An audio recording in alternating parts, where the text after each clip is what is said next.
सुधा समाधान।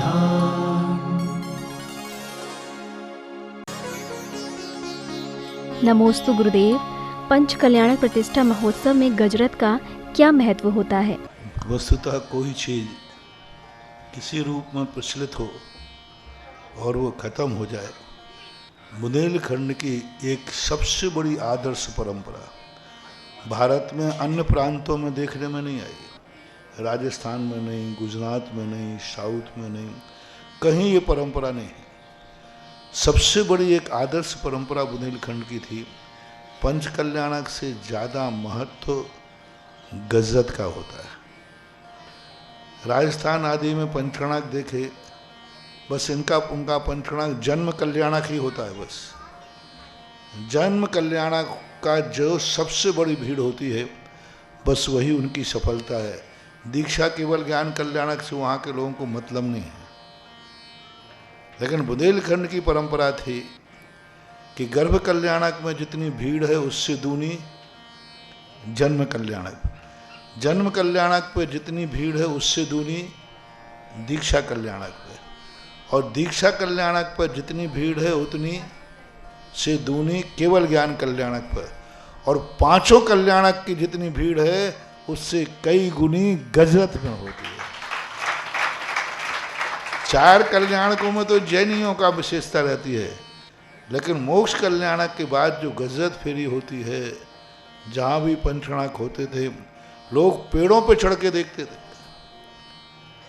हमारा एक आखिरी पंच कल्याणक देखा था हमने ऐसा पिछली बार जब यहाँ थे 10-11 साल पहले बामोर में। बामोर है खनियाधानी पर। वहाँ जब गजरत चला था उसके बाद तो कोई गजरत ऐसा हुआ नहीं। कितने साल हो गए होंगे, 10-12 साल। वही यहाँ के बाद जब जा रहे थे उस समय, तो इतना वहाँ इतनी भीड़ थी, किलोमीटरों से लोग पहाड़ों पे पेड़ों पे चढ़े थे, और सुबह 11 बजे से लोग बैठ गए थे। गजरत फेरी दोपहर में 2 बजे के बाद 11 बजे से लोग अपने पानी, लोटा, भोजन, पानी लेकर बैठे थे, मात्र एक झलक देखने के लिए। जैन 7 जातियां बस एक झलक गजरत की देखे ना। तो ये परंपरा बुंदेलखंड की एक आदर्श परंपरा थी। और जो गजरत चलवाते थे उनको सिंगई की उपाधि दी जाती थी। जो गजरत मंदिर बनाएंगे, कैसे मंदिर बनाएंगे, गजरत स्वयं चलवाएंगे, एक सिंगई, 2 बार चलाए तो सवाई, 3 बार चलाए तो डेढ़िया, 4 बार चलाए तो सेठ, और 5 बार चलाए तो श्रीमंत सेठ। ये कहलाते हैं। आज भी डेढ़िया हैं, डेढ़िया यहाँ होते हैं अभी। तो उनके परिवंश में 3 बार चलाए गए, और सेठ कहलाते 4 बार, श्रीमंत सेठ। ये परंपरा चंदेरी के द्वारा, चंदेरी तुम्हारा ग्राम है यहाँ, जिला कौन से, अशोकनगर गुलाब जिले में। तो वहाँ चंदेरी से ये परंपरा, और चंदेरी के लोग आकर के पगड़ी बांधते थे, गजरत महोत्सव को चेक करते थे। गजरत यदि चलते समय हाथी बिछक गया तो फिर बिछके सिंगई, उनका उपाधि क्या मिलेगी, सिंगई तो मिलेगी, लेकिन मुगावली में एक बिछके सिंगई हैं। तो उन्होंने कहा महाराज हाथी चल गया था तो वो बिचले सिंगई हो गए। फिर दूसरा, यदि जुआरी वगैरह रथ का कोई हिस्सा टूट जाए तो टूटे सिंगई। और चाक चलता ना, तो चाक को वो चंदेरी के लोग पंच आते थे, वे कान लगा के सुनते थे। यदि चाक में चेंचे चूचू की आवाज आ गई तो चेंचे सिंगई, चूचे सिंगई।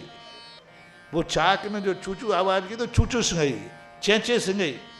इसलिए जो गजरत जब चलते थे ना, तो 2-4 व्यक्ति उस जो पहिए होते ना उस पर घी डालते ही रहते थे। बिल्कुल घी डलता रहता था, कहीं चाक में चूचू चेचे की आवाज ना आ जाए। तो ये इस प्रकार की बहुत एक आदर्श संहिता थी, एक उसके कंसेप्ट थे, सिद्धांत थे, और वो मिलता था। एक अलग माहौल होता था। पंच रहते थे, वो देखते थे। धीरे धीरे करके ये परंपरा गौड़ होती गई। आखिरी गजत व्यक्तिगत का चला था सन 1975 में रहेली में, जो एक परिवार के द्वारा चलाया गया था। और जनता कितनी आई थी, किलोमीटरों से टेंट लगते थे, किलोमीटरों से। बैलगाड़ी चलती थी, इतनी गाड़ी तो थी नहीं, किलोमीटरों से। और उसके बाद से कोई व्यक्तिगत रूप से गजत चलाने के कोई भी स्मृति मेरे लिए नहीं है। वो एक स्मृति है सन 1975 की रहेली के अंतर चला था। उसके बाद फिर कहीं किसी व्यक्ति ने चलाया है नहीं। फिर समाज के द्वारा चलने लगे, समाज मिलके चलाने लगे, और फिर कई लोग मिलके चलाने लगे। ललितपुर 9 गजत चले तो 9 सिंघई बने। उन्होंने गजत पूरा नहीं उठाया, उन्होंने एक निश्चित राशि कर दी। फिर भी धीरे धीरे करके परंपरा गौण होती गई। फिर बिना सिंघई के गजत चलने लगे, पंचायती। फिर कोई व्यक्तिगत नहीं चलाएगा, कोई सिंघई सवाई सिंघई की उपाधि नहीं दी जाएगी। समाज पंचगणना करेगी और समाज ही गजत चलाएगी। 2 गजत, 3 गजत, 5 गजत, 7 गजत, 9 गजत। और ये गजत 3 गजत तो सभी ने चलाया। सबसे पहले 5 गजत चले देवगढ़ के अंदर, मेरे ही सानिध्य में था। फिर 7 गजत चले अशोकनगर में त्रिकाल चौबीसी के। फिर 9 गजत चले ललितपुर में क्षेत्रपाल की चौबीसी की प्रतिष्ठा दी। 9 के बाद फिर हम राजस्थान चले गए, और राजस्थान में गजरतों की ज़्यादा परंपरा है नहीं। और फिर सोचा था कि अभी 11 गजरत करें, जब तक लौट के आए तो गजरत ही बंद हो गया, गजरत ही बंद हो गया। पिछली बार 2011 में आए तो इतने हाथी मिलना मुश्किल हो गए, और अब इस बार तो ऐसा हो गया कि हाथी ही बंद हो गए, कहीं हाथी नहीं, सब गजरत बंद कर दिए। एक आदर्श परंपरा। तो मेरी एक भावना थी कि कम से कम एक गजरत की परंपरा बुंदेलखंड की है, सारे भारत में इसकी होना चाहिए। सगुन माना जाता है, शुभ। तो प्रयास किया, जबलपुर में प्रयास किया, नहीं हो पाया। लेकिन अब वर्षों के बाद भेड़ा घाट के अंदर गजरत की अनुकूलता बन गई। नकली हाथी नहीं, ओरिजिनल असली हाथी गजरत भगवान जी को लेकर के गजरत चलेंगे। तो ये एक भेड़ा घाट की विशेषता है। नहीं तो हर पंचगणना में नकली हाथी आने लगे, वो प्लास्टिक का बन जाता है, उसी को आगे आगे चला दो, मान लो यही हाथी है। अब क्या करते, ठीक है। लेकिन यहाँ गजरत का एक पंचगणना की विशेषता होगी, ओरिजिनल गजरत से 7 फेरियां लगाई जाएंगी। ऐसा है। भगवान को जितने ठाट बाट से तुम भगवान को शोभा यात्रा निकालते हो, उनका दर्शन करने से तुम्हारा सगुन क्यों होता है? क्योंकि सबसे बड़ा गजरत का शुभ माना जाता है। सारे रथों में गजरत शुभ होता है, और तुम भगवान को गजरत पर बैठाल करके अपनी आंखों से देखोगे तो तुम्हारा वैभव भी उसी समान बढ़ता है, क्योंकि तुमने भगवान को गजरत। इसलिए सगुन माना जाता है कि हे भगवान, आपको मैं सबसे ऊंचे रथ पर बैठा देखना चाहता हूँ। बस ये भावना ही तुम्हारे लिए ऊंचाइयों पर बैठाती है, और सगुन होता है, मांगलिक होता है। नमोस्तु गुरुदेव। आज सब कुछ होने के बावजूद भी मनुष्य के मन में तनाव, अवसाद, निराशा और कुंठा क्यों है?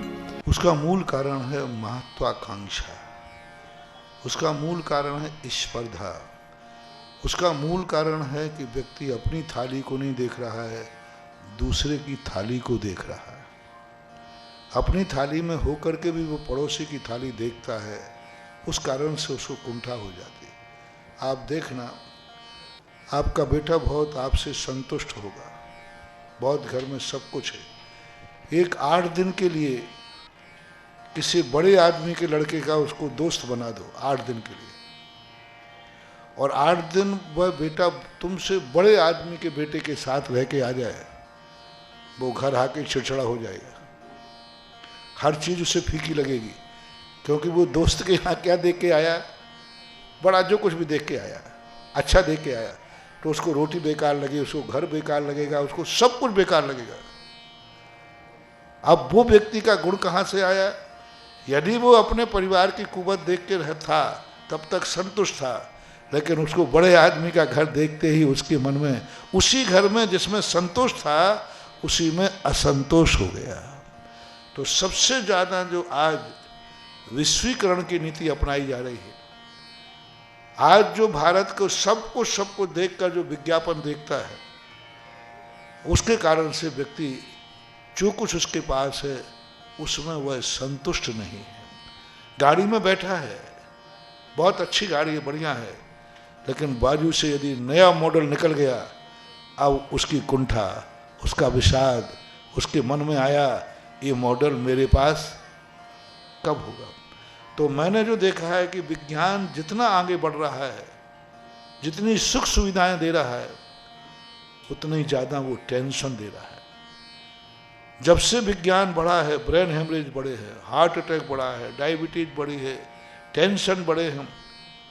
हर साल नींद की गोलियों की बिक्री बढ़ रही है, और जब नींद की गोलियों की बिक्री बने तो समझ लेना देश विकास नहीं कर रहा है, देश विनाश कर रहा है। तो महत्वाकांक्षाएं और स्पर्धा, इन दो के कारण से अवसाद, कुंठाएं व्यक्ति के अंदर पनप रही है। नहीं तो हमारे यहाँ तो एक है कि मन चंगा तो बस कठौती में गंगा, कठौती में भी वही आनंद लेता है जो गंगा में नहाने वाला रह रहा है। अब उसको ये स्पर्धा नहीं है गंगा कब जाऊंगा, वो कहता मेरी कठौती में पानी है ना, यही तो गंगा है। बस हमारे शास्त्रों में इसका सबसे बड़ा वो दिया था, एक छोटा सा शब्द है संतोष। नमोस्तु गुरुदेव। दान मंदिर में देना चाहिए या ज़रूरतमंदों को? दान की दो परिभाषाएं देखना। पहला तो है जरूरतमंद को करना चाहिए, तो मंदिर में भी जरूरत ही है, क्योंकि मंदिर में भगवान का मंदिर बनना है। अब दान का सबसे बड़ा चीज़ देखना, दान का उतना महत्व नहीं है। जिसको तुमने दान दिया है उसने तुम्हारी वस्तु को पाकर के क्या किया है।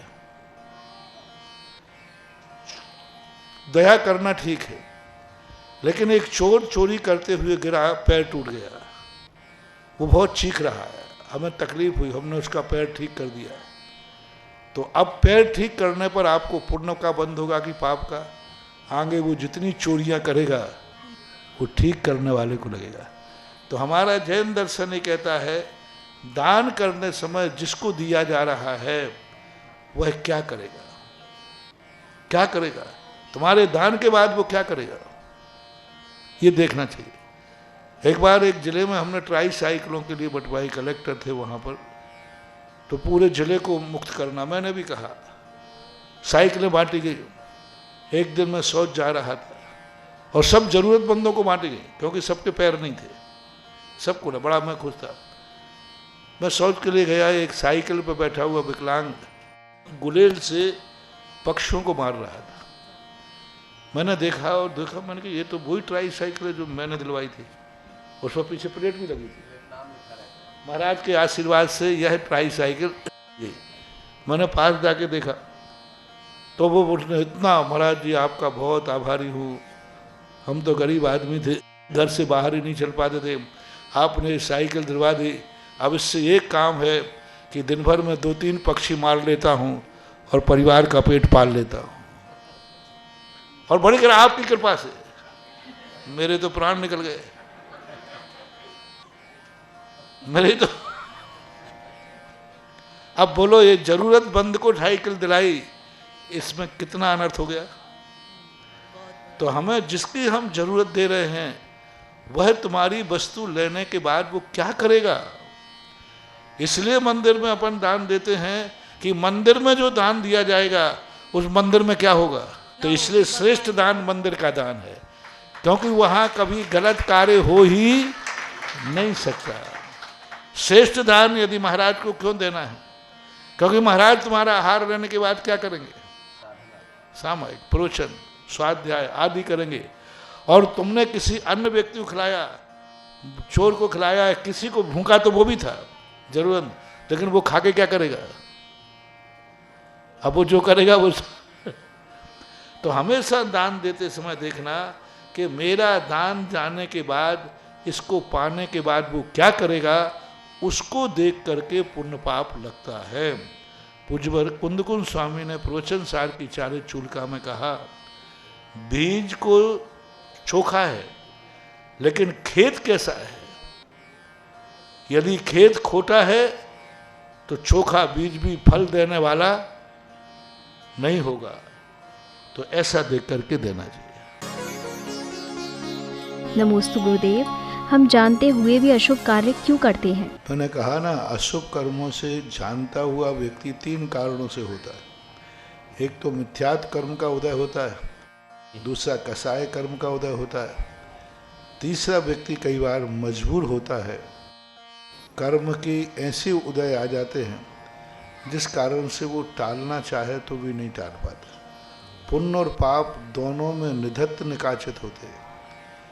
कई पुण्य कर्म ऐसे उदय में आते हैं जिसमें वो लाख बचने का उपाय करे, वो कर्म का फल उसे भोगना ही पड़ेगा, सुख में भी दुख में भी। तो अब इसमें और कई बार ज़्यादातर हमारी सावधानी, हमारे विवेक से हम यदि सावधान रहें तो बहुत कुछ बचा जा सकता है। नमोस्तु गुरुदेव, क्या साधु संतों को किसी स्थान विशेष या तीर्थ क्षेत्र से लगाव हो सकता है? बहता पानी रमता जोगी। पानी को किसी स्थान से लगाव नहीं होता है।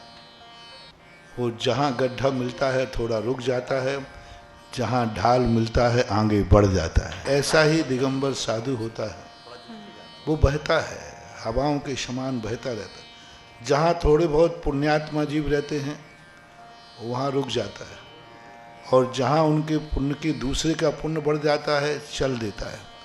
पुण्य के कारण से साधु का स्थिरता रुकने का होता है। किसी स्थानों का विशेष पुण्यात्मा जीव रहते हैं कि साधु द्वारा भी जाता है। भगवान महावीर स्वामी का समोषण राजगिरी पर 4 बार गया। किसी तीर्थंकर का समोषण इतिहास में नहीं है कि द्वारा किसी स्थान पर गया हो, लेकिन महावीर स्वामी का 4 बार गया, क्योंकि वहाँ के लोगों की भव्यता इतनी थी, पुण्यवानी थी कि महावीर का अनायास वहाँ विहार हो जाता है। तो किसी क्षेत्र का, किसी व्यक्तियों की पुण्यवानी के कारण से साधु पुनः भी विहार करते हैं। सच्चे साधुओं का कोई किसी स्थान से लगाव नहीं होता, उनका लगाव पुण्यात्माओं से होता है, धर्मात्माओं से होता है। सुधा समाधान